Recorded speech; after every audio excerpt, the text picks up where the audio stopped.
So what I'd like to do today is to introduce what is really an introduction to Buddhism designed for children, probably of the age between 12 and, let's say, 15, so lower secondary school.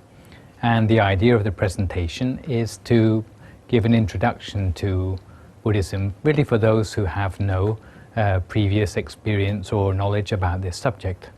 So the picture of Buddhism which I'm going to try to talk about is not only the Buddhism of Thailand, but in fact Buddhism worldwide. And I'll start first of all by introducing myself, because often the questions I tend to get will be more about myself than about the subject I'm trying to teach. So for those of you who want to know a little bit of background about the speaker, I'd like to say that the name you see up on the screen comes in many different parts.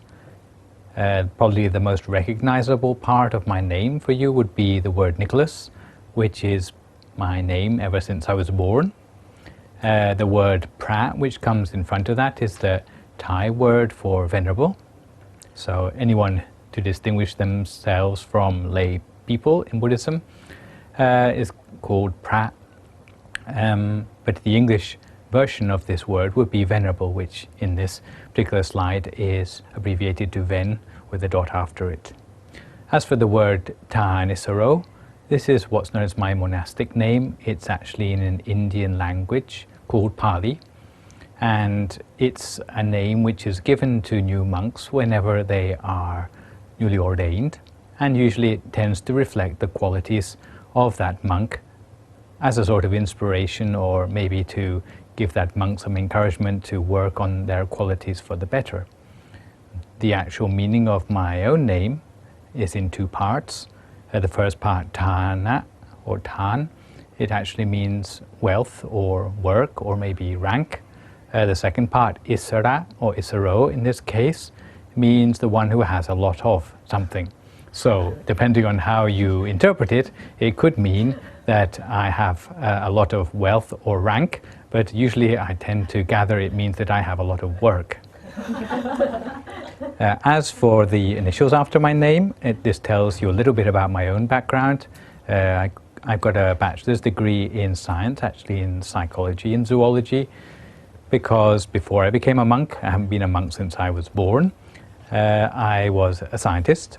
And the set of initials after that, PGCE, actually tells you that I'm qualified as a teacher as well.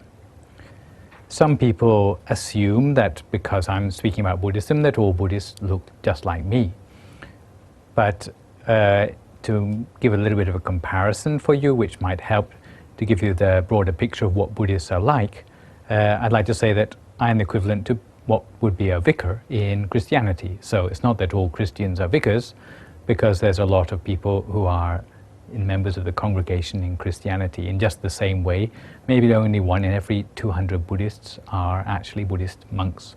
So I am what you might call a teacher, or maybe an expert with knowledge in Buddhism, and my brief is to help out the lay people to know more or understand more about the study of Buddhism as well. As for the rest of the details you can see in the slide, at the moment I am the education officer for a Buddhist temple in Surrey in England, and my job mostly is going out into schools and sometimes for school visits who come to look around the temple to learn more about Buddhism in its own context. For those of you who'd like to know more about where I come from, well, we have this picture here of my home temple in Surrey. To some of you, you may wonder why it doesn't look much like a temple at all, but it looks rather like a church.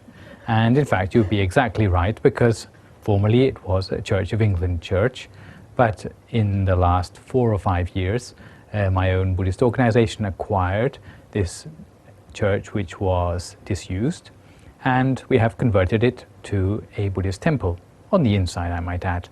And in the picture you may be able to see some of the things which are important for Buddhists, which change a building from being merely a building into being a place of worship. And as you can see from the picture, for Buddhists, All the church pews have been removed because mostly for our Buddhist ceremonies we'd be sitting on mats on the floor. And the other major feature which you might notice is the large Buddha image, which is the centerpiece of the Buddhist temple. But as you can see, Buddhists are usually able to fit in with all sorts of different sorts of buildings. It's more to do with the function rather than the actual architecture or the design which makes it a Buddhist temple. And when it's full of people, and this is a cutting from one of the local papers about a Buddhist ceremony which we hold in fact each year, it will actually be filled with Buddhists from up and down the country, some from the Asian community and many other Westerners as well. Actually, the temple is large enough to hold about 400 Buddhists at a time. You may notice that when they come to the temple, they tend to wear white out of respect as a symbol of purity, and this is a tradition which is followed by Buddhists really all over Asia. So we move on now to talk a little bit more about what we actually mean by being Buddhist. And what you may see on this particular presentation are many quite high-profile celebrities in the media these days who you may not have known are actually have Buddhism as their preferred religion. The person who has probably influenced these movie stars and media personalities the most is the personage of His Holiness the Dalai Lama, who is actually the leader of Buddhism in Tibet. I don't know exactly what these people practice in the way of Buddhism, but you can see that far from being an Asian religion or something concerned exclusively with Asian people, more and more Buddhism has become a way of life and a philosophy which holds a lot of interest for Western people.